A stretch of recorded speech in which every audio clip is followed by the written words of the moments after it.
दूध में से मक्खी निकाल के फेंक देते हैं। इस तरीके से युवाओं को इग्नोर कर दिया इन 10-12 साल। देश की आजादी के आंदोलन में सबसे ज्यादा नौजवान ही क्रांतिकारी थे जिन्होंने अपनी शहादतें देकर देश को आजादी दिलवाई। आज हम एक ऐसी विचारधारा के ऊपर बात करने वाले हैं जिसका भारतीय इतिहास में, और अगर हम गलत नहीं है तो भारत के क्रांतिकारी इतिहास में जिसका नाम बड़े सुनहरे अक्षरों के द्वारा लिखा जाता है।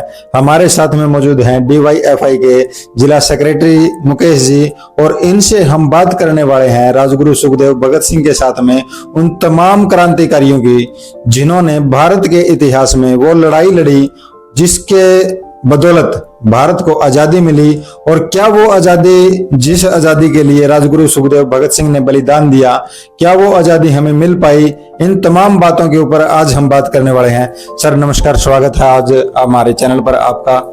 शुक्रिया आपका। देश की आजादी के आंदोलन में सबसे ज्यादा नौजवान ही क्रांतिकारी थे जिन्होंने अपनी शहादतें देकर देश को आजादी दिलवाई। जब उसमें चंद्रशेखर आजाद थे, दुर्गा भाभी थी, राजगुरु सुखदेव, पंडित किशोरी लाल, शिव वर्मा, अशफाकुल्ला खां, राम प्रसाद बिस्मिल, राजेंद्र लाड़ी, ये तमाम जो क्रांतिकारी थे, मतलब देश की आजादी के आंदोलन में इन्होंने बड़ी भूमिका अदा की। लेकिन सवाल ये है कि भगत सिंह का इतना बड़ा नाम क्यों है? भगत सिंह जो है एक विचार है, और उन्होंने मतलब सबसे पहले जो उन्होंने संगठन बनाया था, मतलब जिसके अध्यक्ष थे चंद्रशेखर आजाद, हिंदुस्तान रिपब्लिकन एसोसिएशन, और उसका नाम बदल के ना जब भगत सिंह की एंट्री होती है उस संगठन के अंदर, तो भगत सिंह उसको वैचारिक रूप देने के लिए, उसको क्रांतिकारी संगठन बनाने के लिए उन्होंने इसका नाम बदल के हिंदुस्तान सोशलिस्ट रिपब्लिकन एसोसिएशन बनाया था। मतलब एक समाजवादी क्रांति चाहते थे भगत सिंह हिंदुस्तान के अंदर। मतलब समाजवादी क्रांति का मतलब भाई एक देश किसी दूसरे देश का शोषण न करे, सबको बराबरी के अधिकार हों। तभी उन्होंने फांसी पर चढ़ने से पहले जो 3 नारे लगाए थे, साम्राज्यवाद मुर्दाबाद, समाजवाद जिंदाबाद, इनकलाब जिंदाबाद। इनकलाब का मतलब आमूल चूल परिवर्तन हिंदुस्तान के अंदर। मतलब उनका मकसद केवल मतलब देश की आजादी के आंदोलन में भगत सिंह से अलग अलग विचारधाराएं या अलग अलग संगठन काम कर रहे थे जिनका एजेंडा सिर्फ देश को आजादी दिलवाना था। लेकिन उन्होंने ये एक प्रपोजल रखा देश की जनता के सामने कि भाई मतलब आजादी जो है, आजादी के मायने क्या होंगे, देश आजाद होने के बाद वह किसके हक की आजादी होगी। आजादी का मतलब केवल इतना नहीं है कि अंग्रेजों का झंडा नीचे आ जाए, तिरंगा झंडा ऊपर चला जाए। आजादी का मतलब भी जो देश के अंदर आखिरी कोने पे रहने वाला जो व्यक्ति है उस तक भी उस आजादी का असर हो। अच्छा सर, आपने जिक्र किया कि भगत सिंह के द्वारा, चंद्रशेखर आजाद के द्वारा एक संगठन बनाया गया जिसका भगत सिंह ने आने पर नाम परिवर्तन किया, तो उस संगठन की आज के दिन क्या स्थिति है, और क्या उस संगठन के जो नौजवान थे कितना आज के दिन वो कारगर है? देखो, वो उस टाइम की परिस्थितियां थी कि मतलब देश की आजादी के आंदोलन की विरासत को ही आगे बढ़ाने के लिए, और वो जो भावनाएं सबकी एक थी, चाहे वो चंद्रशेखर आजाद थे या राजगुरु सुखदेव और तमाम जो क्रांतिकारी थे, उनकी भावनाएं जो थी। लेकिन मैंने पहले भी ये कहा कि जो भगत सिंह है, भगत सिंह को भगत सिंह बनाने में शिक्षा का बहुत बड़ा रोल है। और क्योंकि भगत सिंह सबसे ज्यादा पढ़ते थे, जेल में रहते हुए भगत सिंह ने लगभग 300 किताबें पढ़ी हैं। और जब उसको फांसी का समय हो जाता है, और जल्लाद जब उसको लेने के लिए जाता है, उसके साथ एक सिपाही होता है जो उसको लेने के लिए जाता है, तो भगत सिंह कहता है कि ठहरो, एक क्रांतिकारी दूसरे क्रांतिकारी से बात कर रहा है। तो भगत सिंह की किताब के 3 पेज रहते थे, और वो एक उस क्रांतिकारी को पढ़ रहा था जिसका नेतृत्व में, मतलब लेनिन को पढ़ रहा था जिसका नेतृत्व में रूस के अंदर समाजवादी क्रांति हुई थी। तो सर, आपने जिक्र किया कि शिक्षा का बड़ा अहम योगदान था भगत सिंह जी के जीवन में, और वो बहुत ज्यादा किताबें पढ़ा करते थे। लेकिन हम जो भगत सिंह को जानते हैं, हमारा यूथ जिस भगत सिंह को जानता है, एक पिस्तौल के साथ भगत सिंह को दिखाया जाता है, उनके सर पर भगवा पगड़ी दिखाई जाती है, और भगवा झंडे के साथ भी कई बार भगत सिंह की फोटो आपने देखी होगी। तो उसका क्या मतलब, युवाओं के पास क्या वो भगत सिंह नहीं पहुंच पाया, या युवा उस भगत सिंह को एक्सेप्ट नहीं कर पाए, इसका आप क्या कारण मानते हैं? ऐसा नहीं है कि भगत सिंह को लोग एक्सेप्ट नहीं कर पाए। मतलब भगत सिंह को समझना है तो भगत सिंह के नजरिए से ही समझना पड़ेगा उसको। मतलब मैं ये मानता हूं कि देश की आजादी के बाद किसान आंदोलन एक सबसे बड़ा उदाहरण है समझने का। किसान आंदोलन में सबसे ज्यादा भगत सिंह को पढ़ा गया है, और उसमें बहुत बड़ी संख्या में यूथ की इन्वॉल्वमेंट थी किसान आंदोलन के अंदर। मतलब उसका कोई मतलब वहां किसान आंदोलन को हम देखेंगे तो उसमें युवा जो है बड़ी संख्या में शामिल था, और उसको मतलब उससे कोई मतलब नहीं था 3 काले कानून से, लेकिन उसको अपनी एक अभिव्यक्ति, अपनी बात करने का मौका मिल रहा था।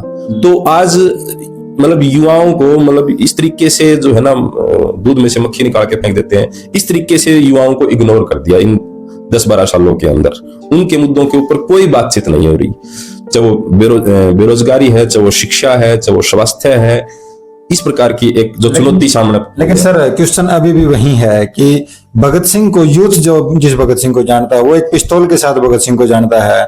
भगत सिंह को बात करने वाले बहुत से ऐसे युवा मैंने देखे हैं जो सिर्फ भगत सिंह की टी शर्ट तो पहन लेते हैं, बाइक के ऊपर स्टिकर भी लगा लेते हैं, लेकिन पढ़ाई की वो बात नहीं करते। वो सिर्फ बम बारूद की बात करते हैं, वो लड़ाई दंगे की बात करते हैं। तो वो किस भगत सिंह की बात करते हैं? देखो, भगत सिंह ने बहुत सारे लेख लिखे, मैं नास्तिक क्यों हूं। उन्होंने ये नहीं कहा कि मैं नास्तिक हूं, मैं नास्तिक क्यों हूं, उसका एक विश्लेषण करने की जरूरत है। और नौजवानों के नाम संदेश, ऐसे बहुत सारे लेख उन्होंने लिखे, तो वो नौजवानों को पढ़ने की जरूरत है।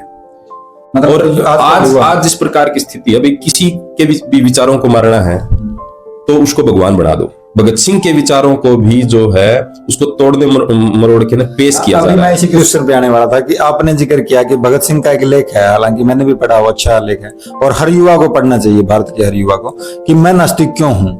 लेकिन आज भी बहुत से लोग ऐसे हैं जो भगत सिंह के जन्म दिवस पर और शहीदी दिवस पर भी हवन यज्ञ करते हैं और उनको भगवान के साथ में जोड़ने का काम करते हैं। तो इसके ऊपर आप क्या कहना चाहेंगे? देखो, उनकी चेतना नहीं है। मैंने पहले भी कहा है कि भगत सिंह जो है सिर्फ फोटो लगा के, घर में फोटो लगाने से भगत सिंह नहीं बनाया जा सकता, भगत सिंह को नहीं समझा जा सकता। अगर भगत सिंह को समझना है तो उसको पढ़ना पड़ेगा।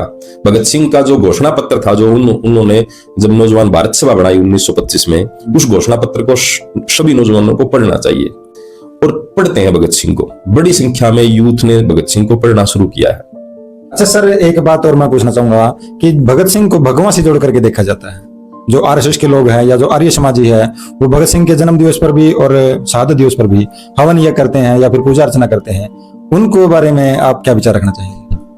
मैं ये कह सकता हूं आपको कि वो उनके विचारों को मारना चाहते हैं और भगत सिंह को सिर्फ यहां तक सीमित रखना चाहते हैं कि उन्होंने सैंडर्स की हत्या की थी। लेकिन भगत सिंह जो है, जिन्होंने अपने बहुत सारे लेख लिखे, और लेख लिखते हुए जो है भगत सिंह ये कहना चाहता था, भाई जो क्रांति जो है, जब तक समाजवादी क्रांति नहीं होगी तब तक ये जो संकट है उसका हल नहीं होगा। चाहे वो बेरोजगारी का है, चाहे वो महंगाई का है, चाहे वो और दूसरे तरह के आम जनता के जो संकट हैं, उनका हल जो है वो समाजवाद के अंदर है। भगवान जो विचारधारा है उसके खिलाफ तो बहुत तिखे बोलते थे भगत सिंह। बहुत विपरीत है उनके विचारों में और उनके विचारों में जमीन आसमान का फर्क है। लेकिन सर भगत सिंह को भी कहीं ना कहीं एक कास्ट से जोड़ करके देखा जाता है। हालांकि भगत सिंह खुद कास्टिज्म के खिलाफ लिखते थे, धर्म के खिलाफ लिखते थे, लेकिन आज के समय में भगत सिंह को भी एक कास्ट, एक धर्म के साथ में जोड़ करके देखा जाता है। वो कितना सही है? सिर्फ भगत सिंह को नहीं, हर महापुरुष के, तो वो कितना सही? उसको अपनी अपनी जातियों में उनको बांध दिया। ठीक है, मतलब जो विचार जो है अंग्रेज नहीं मार पाए थे, उनके विचारों को आज उन्हीं की जातियों के लोग मार रहे। भगत सिंह जो है वो सिर्फ, या अंबेडकर जो है वो सिर्फ अपनी जाति तक सीमित रखना चाहते हैं उसको, और कोई दूसरा ना जाने। ऐसे ही भगत सिंह को भी तो एक मतलब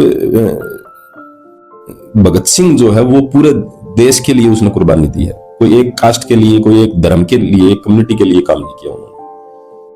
अब मैं आपसे अंतिम क्वेश्चन करना चाहूंगा कि जो युवा है उनको आप क्या संदेश देना चाहते हैं भगत सिंह की भाषा में बताइए। एक तो युवाओं को तर्कशील होना चाहिए।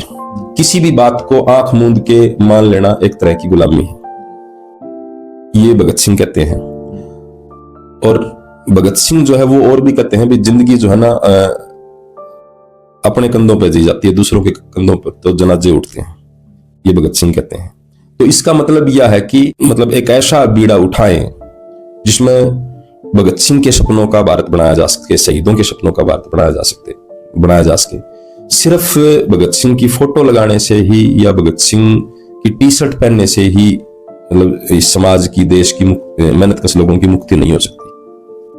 तो ये तमाम बातें हमने सर से की, इन तमाम बातों का जवाब दिया और एक विचारधारा को हम किस तरीके से जिंदा रख सकते हैं, और आज के समय में अगर भगत सिंह होते तो क्या करते, ये सब तमाम बातों के ऊपर आज हमने चर्चाएं की। आपको ये चर्चा कैसी लगी ये कमेंट बॉक्स में जरूर बताएं। आज की इस वीडियो में इतना ही, मिलते हैं फिर किसी कार्यक्रम में, तब तक के लिए नमस्कार, जय हिंद, जय भारत, वंदे मातरम।